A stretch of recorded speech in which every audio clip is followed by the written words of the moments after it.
nale ntombazane le nihlezini uyiletha nabangani bakho la efike bangumsindo menenza isex, ngizomtshela ubaba wakho.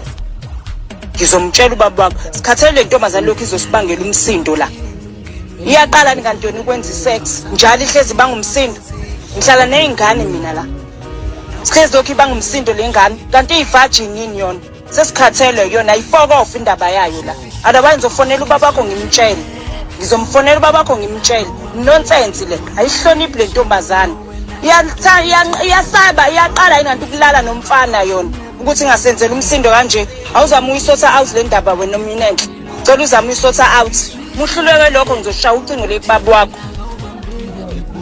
Uyinganzo kwethu ngiyethemba ukuthi ne-trend esipholiseke ngalesi yethu kulabo abaneminyaka ecishe ibe ngaphansi eminyaka ngo-18 oyinganzo kwethu kodwa-ke yona-ke oyinganzo kwethu siphe etrendayo ey'nkundleni zokuxhumana ngalona-ke owesifazane okhala-ke ngalo omunye owesifazane kuthiwa-ke awunganza kwethu engathi ukhala mawala oyinganza kwethu. Hhayi-ke mina sengifisa ukuthi ngizuvo lwakho nombono wokuthi ngicabangani-ke ngamdaba mhlawumbe nawe kwaba nenkinga uthi ayifaka ngale fangafaka comment section. Mina sengiphuma kanje wakodwa subscribe.